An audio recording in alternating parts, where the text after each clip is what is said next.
What if I told you that everything you've ever dreamed of, the confidence, the power, the life you've always wanted, is waiting for you, just beyond the walls of your own mind? But here's the catch. You've built those walls yourself, and the hardest part, tearing them down. Today, I'm going to take you on a journey that has the power to change your life. This is not just a path to self-discipline. No, my friends, this is a path to freedom. A path that great Stoic philosophers like Marcus Aurelius and Seneca once walked. They understood that true freedom comes not from indulging every whim and desire, but from mastering oneself. And today, we're going to dive deep into how you can master yourself, how you can reclaim your power and transform your life through the NoFap journey. The path you're about to embark on is not easy. It's filled with twists and turns, with dark nights and lonely days. But let me tell you something. Those who have walked this path before you have discovered something extraordinary. They've found a strength within themselves that they never knew existed. They've unlocked a level of confidence and focus that propelled them forward in life. And today, you will begin that same journey. This journey is about more than just abstaining. It's about breaking free from the chains that have been holding you back. It's about becoming the man you were always meant to be. And it all begins with understanding the stages of this journey. Each stage is a challenge, yes, but each one is also an opportunity, a chance to grow, to evolve, to transform yourself into someone you can truly be proud of. Stage 1, the honeymoon period, days 1 to 7. Let's start where every journey begins, with the first step. The moment you decide with unwavering resolve to embark on this path, you feel a rush of excitement. It's like a fire has been lit within you. This is what we call the honeymoon phase. In the first week, you're filled with a sense of purpose and resolve, and that, my friends, is the calm before the storm. The first few days feel incredible, don't they? It's as if a weight has been lifted from your shoulders. You're like a warrior who's just removed the chains that have been holding him down. You feel lighter, stronger, like you can finally breathe again. In the first week, you're filled with a surge of motivation. You tell yourself, this is it. This time I will change. And for a while, it feels true. But here's the thing about fire. It needs fuel, and if you're not careful, it can burn out as quickly as it was lit. The ancient Stoics, like Marcus Aurelius, believed that true strength is not shown in moments of ease, but in moments of struggle. In the Meditations, he wrote, "When you arise in the morning, think of what a precious privilege it is to be alive, to breathe, to think, to enjoy, to love." In this first week, you will feel that privilege. You will feel that fire in your heart as you wake up every morning. But remember, the journey of 1,000 miles begins with a single step. And yet, the most difficult steps are often the ones that come later. You're excited now, yes, but excitement alone is not enough. Excitement is like a gust of wind. It can push you forward, but it's inconsistent. It comes and goes. And when the wind dies down, you'll find yourself standing still, facing the cold, harsh reality of your old habits. So, in these first few days, it's essential to harness that initial momentum, to fortify your resolve, because storms are on the horizon. Imagine a warrior who's been preparing for battle. He's donned his armor, sharpened his sword, and is ready to face his enemies. But what he doesn't know is that the fiercest battles are not fought on the battlefield, but within the walls of his own mind. This is the reality of the NoFap journey. You might feel like you've won just by deciding to start, but let me remind you, the journey has only just begun. In these first 7 days, your mind is your ally. It's encouraging you, cheering you on. But there's a part of you that's waiting in the shadows, biding its time. The part that's addicted to instant gratification, the part that's used to getting what it wants. That part will soon awaken, and when it does, you must be prepared. The Stoics believed that our greatest battles are the ones we fight within ourselves. "He who conquers himself is the mightiest warrior," said Confucius. And so, in this first week, you must train yourself for the battles ahead. Now let's talk about how you can use this first week to your advantage.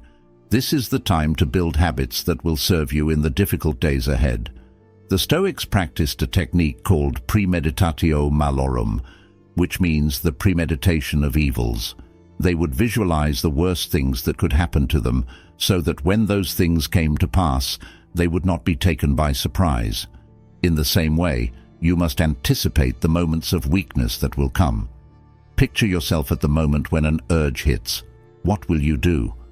Will you give in, or will you stand firm? Here's a practical exercise for you. Every morning, take 5 minutes to close your eyes and visualize yourself saying no to temptation. Imagine the urge rising like a wave and see yourself letting it pass without being swept away. This mental preparation will strengthen your resolve when the real temptations come. During this honeymoon phase, you have a surge of energy. Harness it. The Stoics believed in the concept of arete, which means excellence in all things. You are not just abstaining from your old habits. You are choosing to live a life of excellence. Use this energy to focus on your goals, whether it's hitting the gym, starting a new project, or diving into a passion that you've neglected for too long. Channel that energy into something productive, something meaningful. But remember this: energy is fleeting.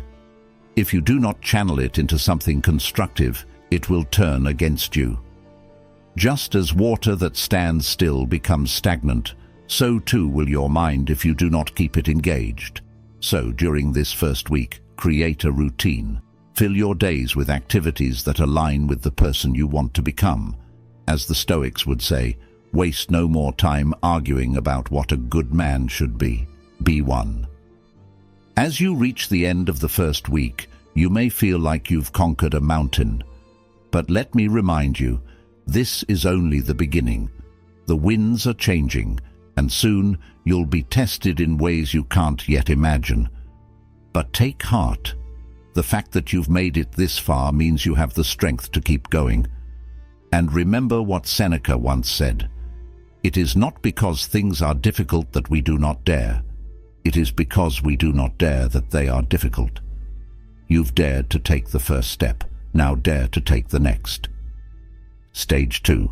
The Urge Surge. Days 7 to 14. Now you've made it through the first week. You've tasted the sweetness of victory, felt the high of newfound strength and determination. But my friend, here's where the real journey begins. It's like the calm before the storm. You see, the human mind is a tricky thing. It knows you've taken something away, and it doesn't like that. It craves comfort, familiarity, and the easy pleasures that have kept you trapped for so long.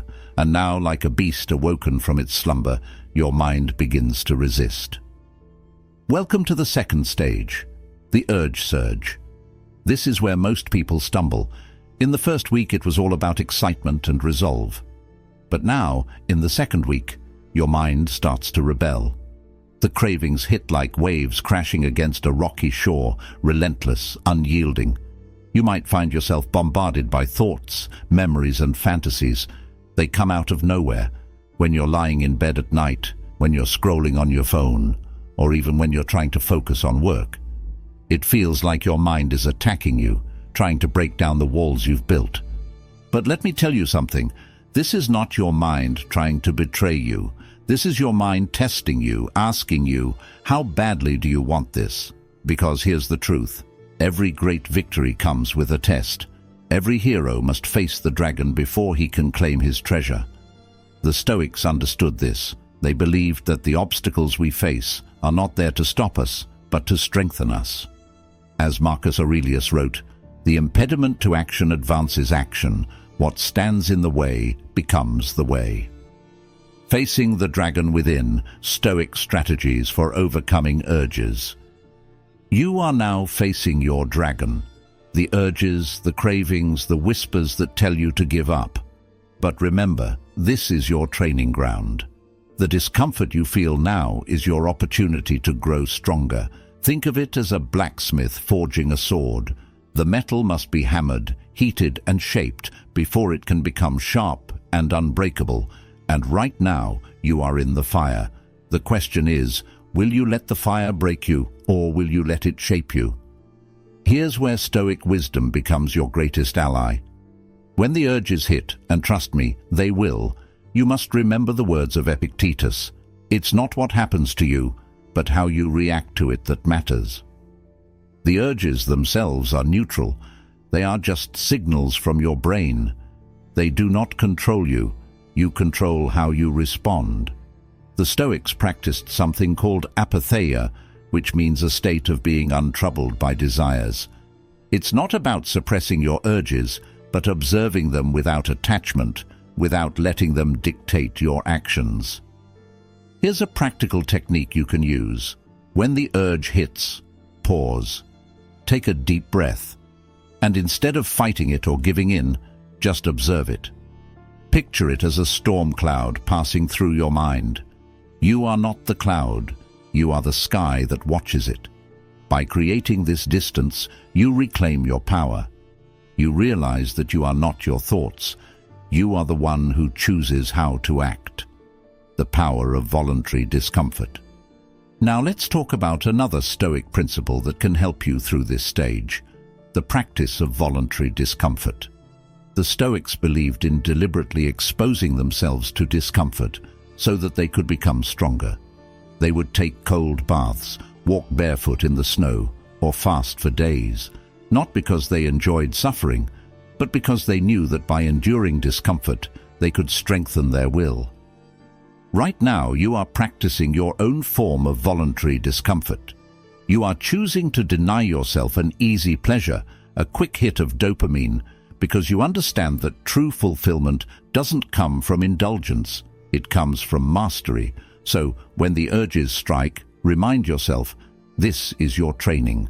This is your opportunity to grow stronger. This is you stepping into the fire and emerging as steel. And here's the thing. Every time you resist an urge, you are rewiring your brain. You are teaching yourself that you don't need that instant gratification to be happy. You are proving to yourself that you are in control. And let me tell you, there is no feeling more powerful than knowing that you are the master of your own mind. Navigating the emotional turmoil. Finding peace in the storm. As the days go by, the urges may intensify. You might feel frustrated, anxious, even angry. You might question whether this journey is worth it. But this is where you must dig deep. This is where you must remember why you started in the first place. The Stoics believed that every action we take should be guided by our highest values. So ask yourself, what is your highest value? Is it fleeting pleasure, or is it becoming the person you were meant to be? When the storm is raging inside you, find your anchor. For the Stoics, that anchor was the understanding that life is a constant flow of challenges. They embraced this flow, knowing that every challenge was an opportunity to practice their virtue. In your case, this challenge is the urge to relapse. But instead of seeing it as something to fear, see it as something to embrace. The urge is not your enemy, it is your teacher. Let me share a practical exercise to help you through this phase. Whenever you feel overwhelmed by urges, write down your thoughts. Grab a journal and let your mind spill onto the page. This will help you distance yourself from the intensity of your emotions and gain perspective. You'll realize that the urge is just a momentary feeling. It's not who you are, and it doesn't define you. The light at the end of the tunnel, what lies beyond the urge surge. As you reach the end of the second week, something amazing begins to happen. The urges that once felt overwhelming start to lose their power. You'll notice that they come less frequently and with less intensity. You've endured the storm, and now you can see the sky clearing. But don't get too comfortable just yet. The journey is far from over. You've made it past one of the hardest parts, but there are still battles ahead. But here's the good news. By making it through this stage, you've proven something to yourself. You've proven that you are stronger than your desires. You've proven that you have the power to choose a better path. And that, my friend, is a victory that no one can take away from you. As Seneca said, it is not that we have a short time to live, but that we waste a lot of it. You've chosen not to waste your time, not to waste your life. You've chosen to walk the path of mastery. As we move forward, remember this feeling. Remember the strength you've discovered within yourself, because in the next stage you'll face a different kind of challenge, one that is less about fighting urges and more about facing yourself. But for now, take a moment to appreciate how far you've come. You've made it through the urge surge, and that is no small feat. You are becoming stronger, wiser, and more resilient with each passing day. So take a deep breath, my friend. You've earned it, and get ready, because the next part of your journey is about to begin. The flatline phase is on the horizon, a phase where the real battle is not with your body, but with your mind. But remember, you are not alone on this journey.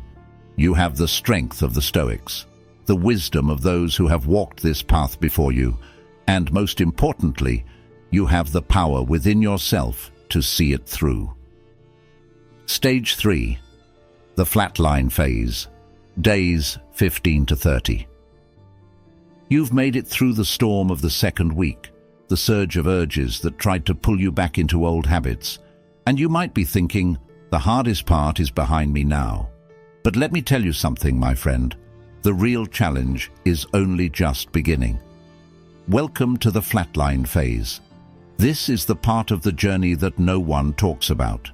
The part where everything goes quiet, where the excitement and motivation you felt in the beginning seem to disappear, leaving you alone with your thoughts and your doubts. So, what exactly is the flatline phase? It's that period where, out of nowhere, your energy levels drop. Your motivation vanishes. You might feel like you've lost all your drive, your passion, even your desire to keep moving forward. It's like you've hit a wall, and no matter how hard you try, you can't seem to break through it. You feel empty, hollow. It's as if the fire that once burned so brightly inside you has been extinguished. And this, my friend, is where the true test of your resolve begins. The Stoics spoke often of enduring hardship, of facing life's trials with unwavering courage. Seneca once said, "Sometimes even to live is an act of courage." And that's exactly what this phase is about. It's about enduring the silence, the emptiness, the lack of motivation, without turning back to the easy comforts you once knew. Because here's the thing, this stage is where most people quit. This is where they give up, thinking they've lost all progress. But what they don't realize is that this flatline is not a sign that they're failing. It's a sign that they're transforming. Understanding the flatline, a Stoic perspective. Imagine a field that has been scorched by the sun. At first glance, it looks dead, lifeless. But beneath the surface, the soil is rich, preparing to give birth to new life. The flatline phase is just like that. On the surface, it feels like you've lost all progress. But deep within, your mind and body are recalibrating, healing from years of dependency on instant gratification. This is the stage where your brain is rewiring itself, breaking free from the old patterns that kept you trapped. The Stoics understood that the greatest growth often happens in silence, in solitude, in the moments when it feels like nothing is happening. But how do you endure this silence? How do you find the strength to keep going when everything in you is screaming to give up? This is where the Stoic principle of amor fati, the love of fate, comes into play. Epictetus taught that we must not only accept what happens to us, but embrace it, love it, because it is part of our journey. The flatline you are experiencing is not a curse, it is a blessing in disguise. It is the universe's way of forcing you to grow, to evolve, to become stronger. Embracing the darkness, learning to find strength in silence. This phase will test you in ways you never imagined. You might wake up in the morning feeling tired, unmotivated, questioning why you even started this journey in the first place. The passions and desires that once drove you forward have gone quiet. It's like being lost in a dark forest with no map, no compass. But remember, my friend, it is in the darkest nights that the stars shine the brightest. Here's something you need to understand. In this phase, the enemy is not the urges, it's not the cravings. The enemy is your mind. It's the voice that tells you, what's the point? You're not making any progress. Just give up. But the Stoics believed that our greatest power lies in our ability to choose how we respond to the world around us. Marcus Aurelius wrote, "The soul becomes dyed with the color of its thoughts." So, in these moments of darkness, you must guard your thoughts carefully. Do not let them become your prison. Instead, let them become your light. Practicing Stoic exercises, enduring the flat line with grace. So, how do you navigate this phase? How do you find the strength to keep going when everything feels meaningless? The Stoics had a practice known as retreating into yourself. It was a form of inner reflection, a time to turn inward and find peace amidst the chaos of life. In the flatline phase, this practice can become your greatest weapon. Every day, take time to sit in silence, to reflect on why you started this journey in the first place. Remember the pain of your old habits, the chains you've broken free from. Let that pain remind you of the freedom you are fighting for. Another technique is to practice gratitude, even in the midst of emptiness. The Stoics were masters of gratitude, always focusing on what they had rather than what they lacked. Each morning, write down 3 things you are grateful for, no matter how small. It could be the warmth of the sun on your face, the taste of your morning coffee, or simply the fact that you are alive to fight another day. Gratitude is a powerful force, one that can lift you out of the darkest of places. Facing the mirror, confronting your inner demons. But here's the hardest part of the flatline phase. You will be forced to confront yourself. Without the distractions of urges and cravings, you are left alone with your thoughts, your fears, your insecurities. And that can be terrifying. It's like looking into a mirror and seeing every flaw, every weakness laid bare before you. But the Stoics believed that self-examination was the key to self-mastery. Seneca once said, "If a man knows not to which port he sails, no wind is favorable." In this phase, you must find your port, your reason for sailing, your why. This is the time to dig deep, to ask yourself who you want to become and what you are willing to endure to get there. Let me give you a practical exercise for this. Every evening, take a moment to journal about your day. Write down the thoughts that troubled you, the doubts that crept into your mind, and then challenge them. Ask yourself, is this thought true, or is it just a shadow trying to deceive me? By shining a light on your doubts, you take away their power. Seeing the light, the breakthrough that awaits. As you push through the flatline phase, something incredible begins to happen. It may not happen overnight. It may not even happen in a week. But slowly, you will begin to feel a shift. The heaviness that once weighed you down starts to lift. The emptiness you felt is gradually replaced with a sense of peace, a calm that comes from knowing that you've endured, that you didn't give up when things got hard. You will notice that your mind becomes clearer, your emotions more stable. You'll feel a new kind of strength rising within you. Not the fiery strength of the honeymoon phase, but a deeper, quieter strength. This is the strength that comes from resilience, from enduring the darkest nights and emerging on the other side.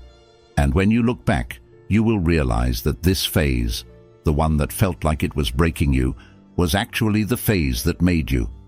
This is the crucible in which the old you is burned away, leaving only the person you were always meant to be. Remember the words of Marcus Aurelius, "The impediment to action advances action. What stands in the way becomes the way." The flat line is not the end of your journey, it is the gateway to your transformation. You are being stripped down, purified, prepared for the next stage. So take a deep breath, my friend.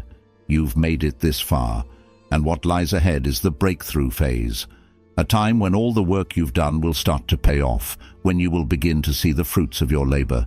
But for now, be proud of yourself. You've endured the silence, the emptiness, the doubts, and you're still standing.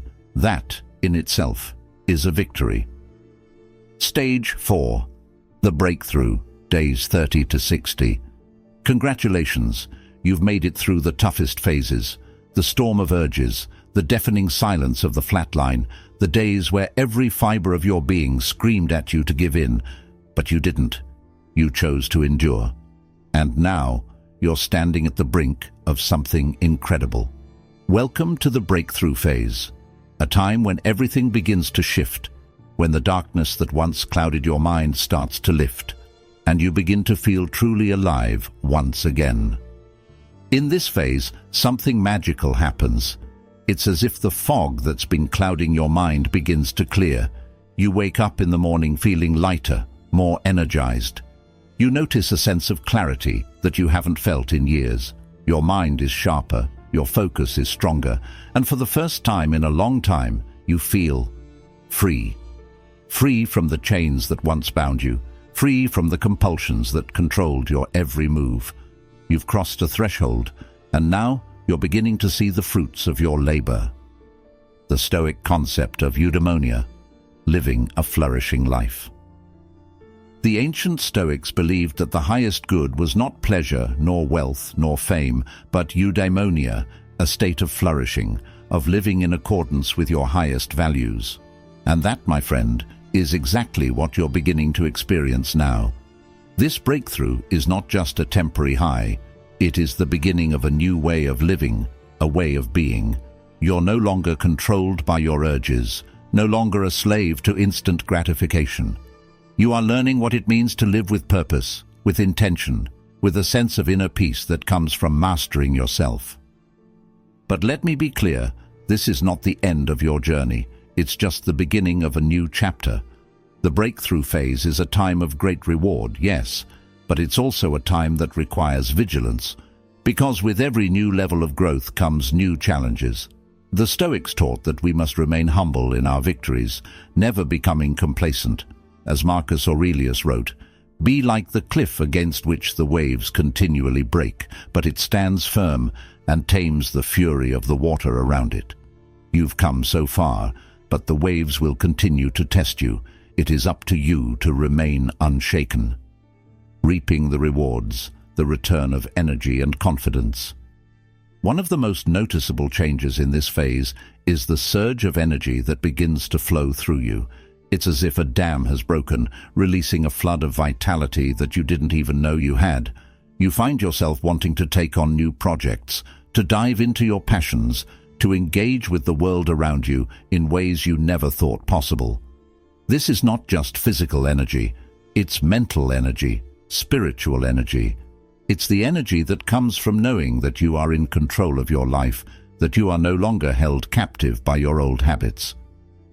You'll also notice a shift in your confidence. The way you carry yourself changes. You walk with your head held high, your shoulders back. People around you start to notice it too. They see the change in your eyes, the calm confidence that comes from a place of inner strength. This is not the arrogance of someone who feels superior to others. This is the quiet confidence of someone who knows who they are, someone who has walked through the fire and come out the other side. Embracing the moment, the Stoic practice of mindfulness. In this phase, it's important to ground yourself in the present moment. You've spent so long fighting, struggling, enduring. Now it's time to enjoy the fruits of your labor. But remember what the Stoics taught about success. It is fleeting, it is temporary, and it must be met with humility. Epictetus once said, "If you want to improve, be content to be thought foolish and stupid." In other words, do not let this newfound energy and confidence go to your head. Remain humble, remain grounded, and continue to focus on what truly matters. A powerful practice during this phase is to cultivate gratitude.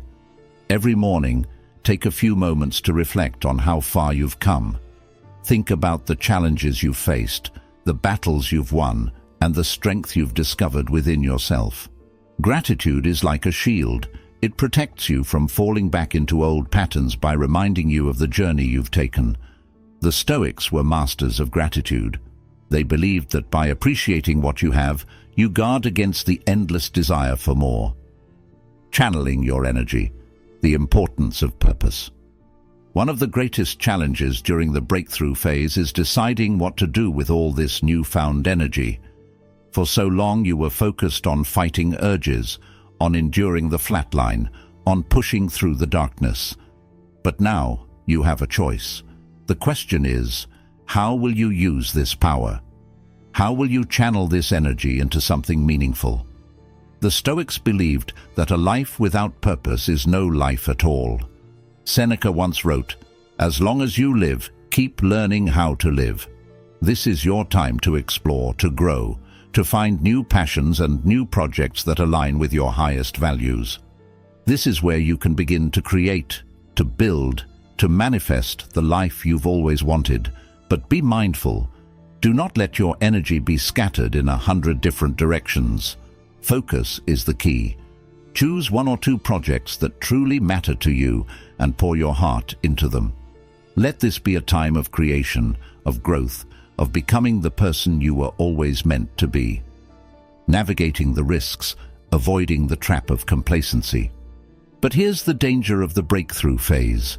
It's easy to become complacent, to think that you've made it, that the journey is over. But let me remind you, the moment you think you've arrived is the moment you begin to fall. The Stoics understood this.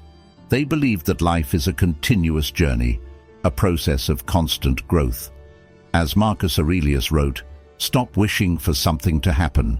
Stop looking for it to come from outside yourself. Instead, seek for it in yourself."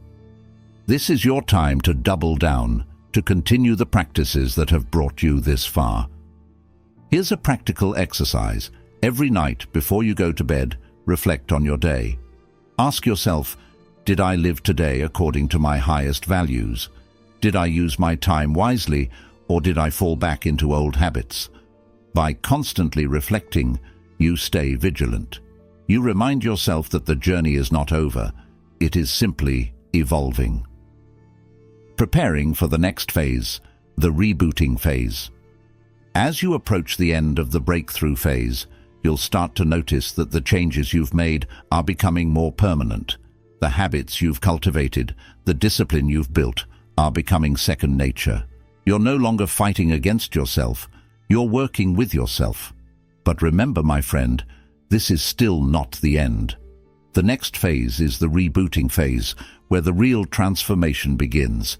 This is where your mind and body start to fully heal, where you begin to see the long-term benefits of your journey. But for now, take a moment to appreciate how far you've come. You've made it through the storm, you've endured the silence, and now you're beginning to see the light. This is your breakthrough, your moment of triumph. But do not rest on your laurels. The journey is not over, it has only just begun. As you move forward, remember the words of Seneca. Begin at once to live and count each separate day as a separate life. Each day is a new opportunity to grow, to learn, to become the person you were always meant to be. So take a deep breath, my friend. You've earned it. And get ready, because the next part of your journey is about to begin. Stage 5, the rebooting phase, days 60-90. You've reached the point where most people never get to. You've pushed through the urges, endured the flatline, and emerged victorious on the other side. But the journey doesn't stop here. You are now entering the rebooting phase, a time when the changes you've made begin to solidify. This is the phase where your mind and body start to truly heal from years of conditioning, where you finally begin to feel the deeper, more profound benefits of this journey. The rebooting phase is where the temporary victories of the earlier stages turn into lasting transformations. This is not just about abstaining anymore. It's about recalibrating your entire way of living. Your brain is rewiring itself, your body is resetting, and your spirit is finding a new sense of balance. It's as if you've been wandering through a dark forest for years, and now you've reached a clearing where the sun finally shines through. But as with every new phase, this one comes with its own challenges. The Stoic concept of living in accordance with nature. The ancient Stoics believed that true peace and fulfillment come from living in accordance with nature. They taught that we should align our actions with our true purpose, that we should seek harmony with the world around us and within us. And that, my friend, is exactly what the rebooting phase is about. You are learning to live in a way that aligns with your highest values, free from the chains of instant gratification.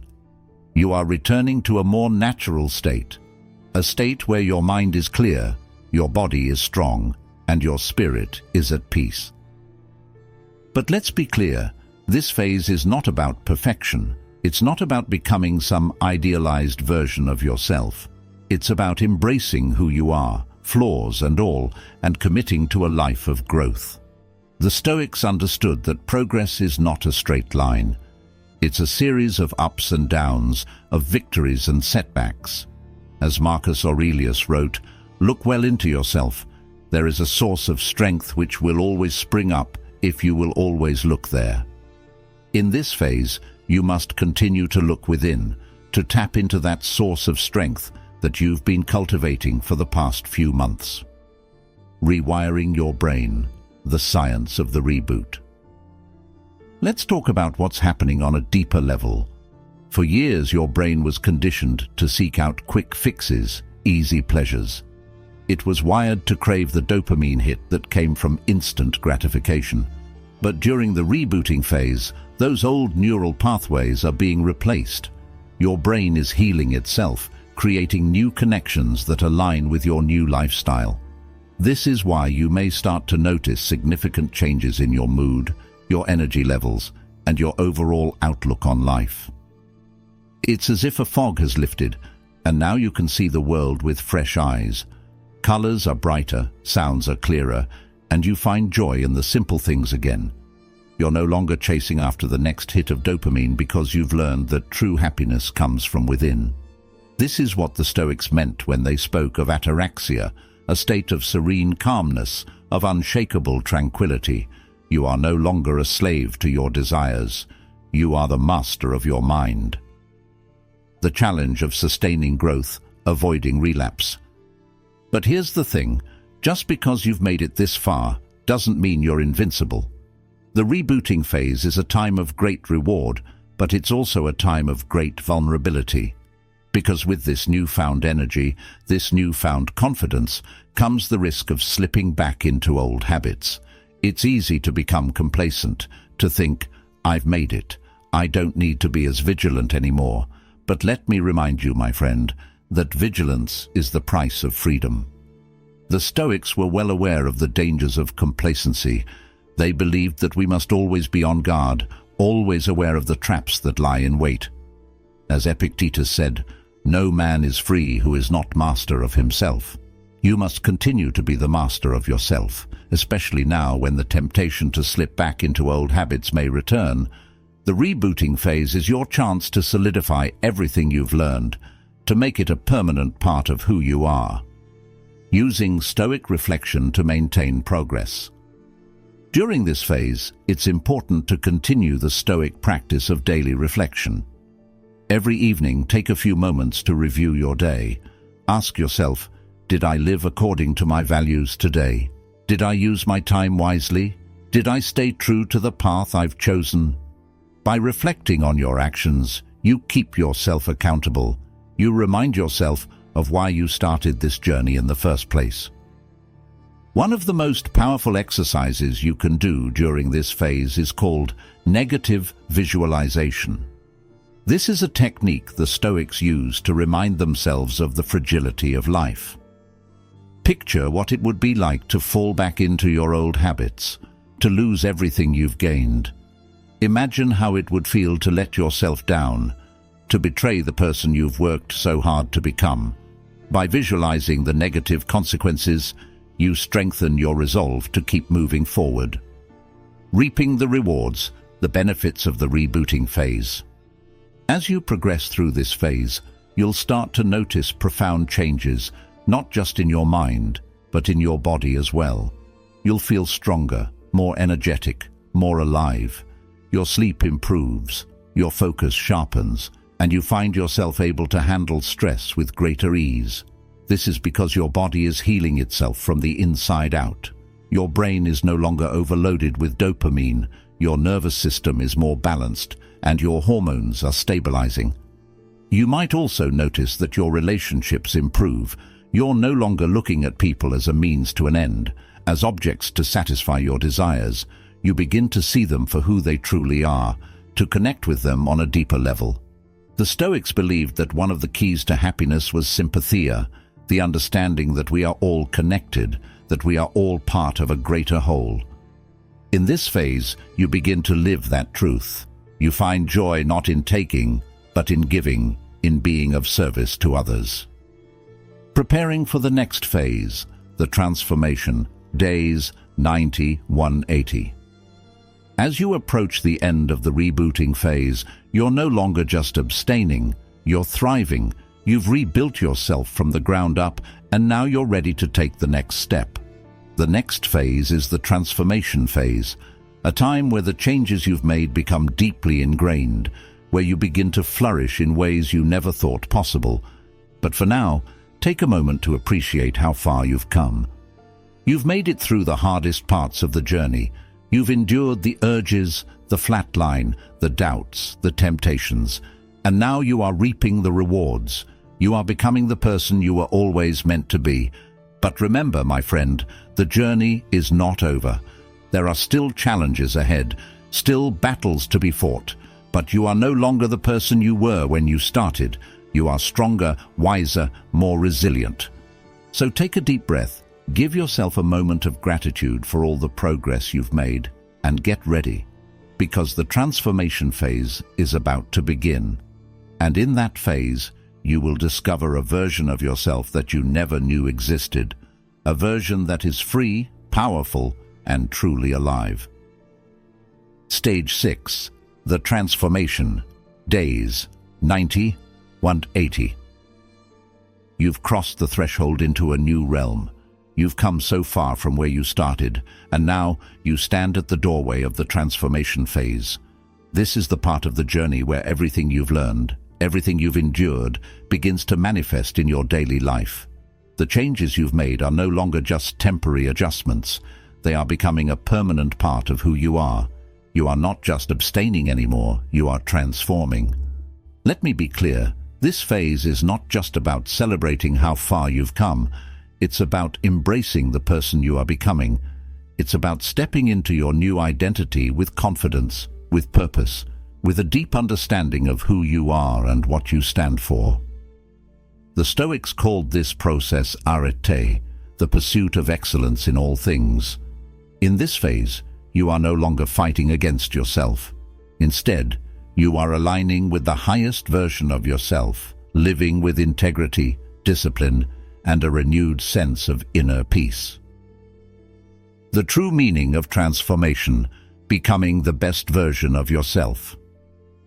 What does it mean to truly transform? It's not just about changing your habits, it's about changing your mindset, your outlook on life. It's about letting go of the old narratives that have held you back, the stories you've told yourself about who you are, what you can't do, and what you don't deserve. In this phase, you are rewriting those stories. You are creating a new script, one where you are the hero, the master of your destiny. The Stoics believed that we have the power to shape our character through our actions, through our choices. As Epictetus said, first say to yourself what you would be, and then do what you have to do. This is your time to live out that wisdom. In the past, you were driven by impulses, by desires that controlled you. But now, you've learned to control those desires. You've developed a level of self-mastery that most people never achieve. This is the essence of transformation, not simply changing your behavior, but changing who you are at your core. And as you continue on this path, you will notice that the world around you starts to change as well. Your relationships, your career, your goals, all begin to align with the new version of yourself. The power of self-mastery, living as a Stoic sage. The Stoics spoke often of the sage, a person who has achieved self-mastery, who lives in harmony with nature, who is unshaken by the storms of life. In this phase, you are beginning to embody that ideal. You are no longer reacting to the world around you. You are responding with intention, with purpose. You've learned to pause, to reflect, to choose your actions based on your highest values. You've become a person of substance, a person who lives with integrity. Let me share with you a powerful Stoic practice that can guide you through this phase: the dichotomy of control. The Stoics believed that there are things within our control, our actions, our thoughts, our responses, and things outside of our control, like other people's opinions, external events, and the past. By focusing only on what you can control, you free yourself from anxiety, from worry, from regret. You become grounded, centered, unshaken. In this transformation phase, it's crucial to remember that you are not defined by your past mistakes. You are defined by what you choose to do right now, in this moment. Harnessing the energy of transformation, pursuing your life's purpose. As you continue to transform, you'll notice a new energy flowing through you, a sense of purpose, a drive to achieve something greater than yourself. This is not just about abstaining from destructive habits anymore. It's about channeling your energy into something meaningful. You are no longer just surviving, you are thriving. The Stoics believed that every person has a unique purpose, a reason for being. Marcus Aurelius wrote, "Waste no more time arguing about what a good man should be one. Now is your time to embody that wisdom." Think about it. What is your purpose? What is the impact you want to make in the world? This is the time to explore those questions, to dive deep into your passions, to pursue the goals that set your soul on fire. Use the discipline you've developed on this journey to fuel your dreams. You've proven to yourself that you have the strength, the resilience, the focus to achieve anything you set your mind to. Now, it's time to put that strength to good use. The challenge of staying true, avoiding the pitfall of relapse. But as with every phase, there are challenges here as well. The greatest danger in the transformation phase is complacency. You've come so far, you've achieved so much, and it's easy to fall into the trap of thinking, "I've made it, I can relax now." But remember, the journey of self-mastery never truly ends. The Stoics believed that life is a continuous process of growth, of learning, of becoming. As Seneca said, "As long as you live, keep learning how to live." In this phase, you must continue to practice the disciplines that have brought you this far. Do not let your guard down. Keep reflecting, keep meditating, keep focusing on what truly matters. Because the moment you stop growing, the moment you stop striving, is the moment you start to slip back into old patterns. The Stoics understood that vigilance is the key to a life of virtue. So remain vigilant, remain focused. Remember why you started this journey in the first place. Embracing the joy of the journey, finding meaning in everyday life. One of the greatest gifts of this phase is the realization that happiness does not come from external achievements, but from within.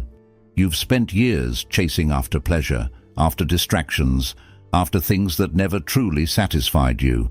But now you've learned that true joy comes from living in alignment with your values, from embracing the present moment, from finding meaning in the small, everyday moments of life. The Stoics called this eudaimonia, a state of flourishing, of living in accordance with reason and virtue. And that is where you are now. You are no longer driven by fleeting pleasures. You are driven by a deeper sense of purpose, a sense of inner peace. You wake up in the morning with a sense of gratitude, a sense of joy, knowing that you are on the right path. This is not the end of your journey. It is the beginning of a new way of living, a way that is filled with meaning, with love, with joy. Preparing for the final stage, the mastery phase, 180 days and beyond. As you approach the end of the transformation phase, you are no longer just abstaining, no longer just rebooting, you are flourishing. You've reached a level of self-mastery that most people can only dream of. But remember, my friend, this is not the end. There is one final phase left, the mastery phase. This is where NoFap becomes a way of life, where the practices you've developed become second nature, where you fully embrace your new identity as a person of strength, of integrity, of wisdom. But for now, take a moment to reflect on how far you've come. You've transformed yourself from the inside out. You've overcome challenges that would have broken most people. You've become a person of substance, a person of character, a person who lives with purpose. And as you prepare for the next phase, remember this. You are not just someone who has overcome their past. You are someone who is building a brighter future. So take a deep breath, my friend. You've earned it, and get ready, because the mastery phase is about to begin. In that phase, you will not just maintain your progress, you will ascend to a level of self-mastery that will change your life forever. Stage 7, the mastery phase, 180 days and beyond. You've come so far, you've endured the storms, faced the darkness, and emerged transformed. And now you find yourself standing at the summit. This is the mastery phase, the final stage, where everything you've learned, every challenge you've faced, comes together to shape the person you've become. This is not just the end of a journey, it's the beginning of a new life. In this phase, the practices you've cultivated, the discipline you've developed, are no longer just habits. They've become a part of who you are. You no longer have to force yourself to resist temptation. It's simply not a part of your world anymore. You've mastered yourself, your mind, your desires. The chains that once held you down have been broken, and now you are truly free. The essence of mastery, making self-discipline a way of life. But what does it mean to truly master yourself? It's not about being perfect. It's not about never facing challenges again. It's about embracing the flow of life with grace, with confidence, with the wisdom you've gained. The Stoics believed that mastery is not the absence of struggles, but the ability to face them with a calm mind and an unshakable spirit. Marcus Aurelius wrote, "You have power over your mind, not outside events. Realize this, and you will find strength." And that, my friend, is the essence of the mastery phase. At this point, you've learned to control your impulses. You've built a fortress of discipline around your mind. But mastery is more than just control. It's about flourishing. It's about using your newfound strength to build something meaningful, to leave a legacy, to contribute to the world in a way that only you can.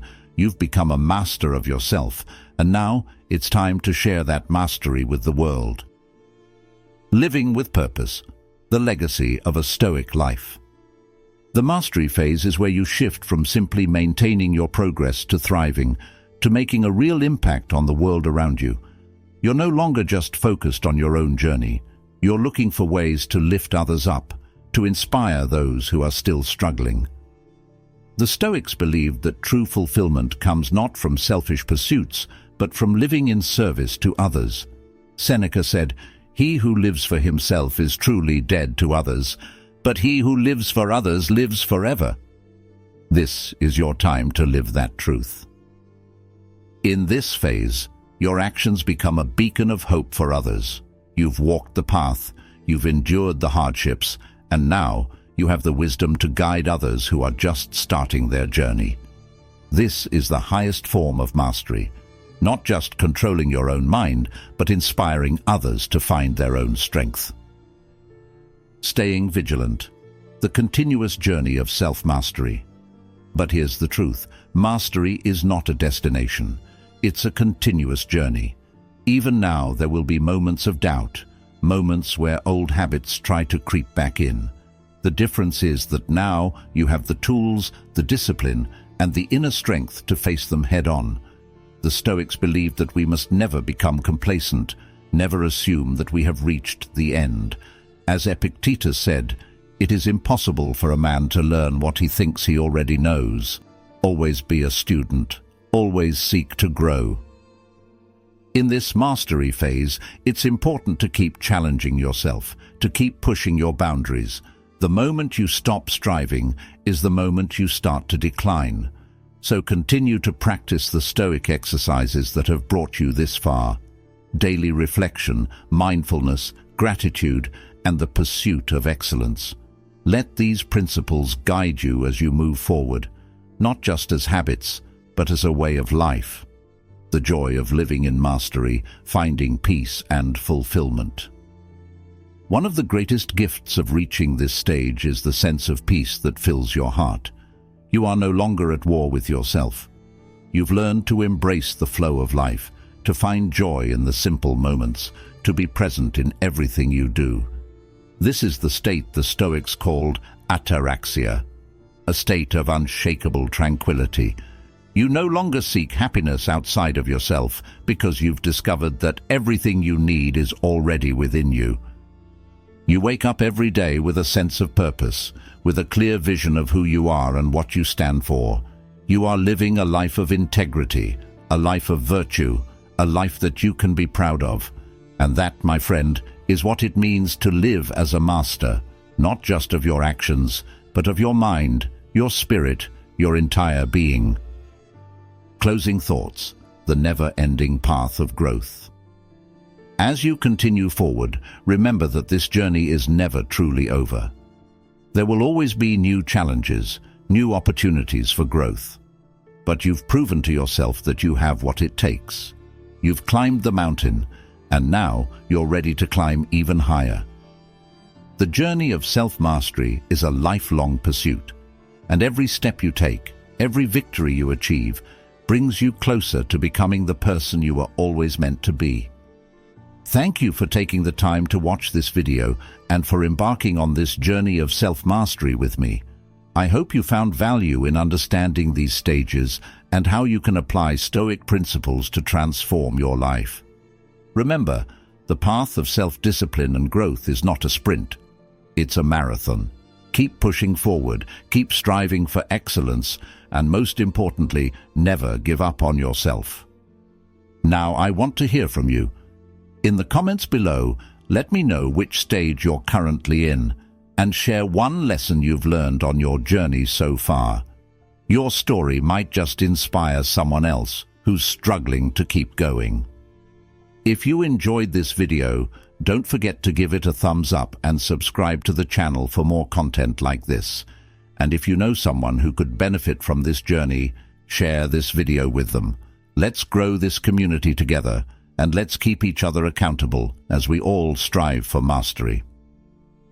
Thank you for being here, and I look forward to seeing you in the next video. Stay strong, stay disciplined, and remember, you are capable of so much more than you realize. Until next time, keep walking the path of excellence.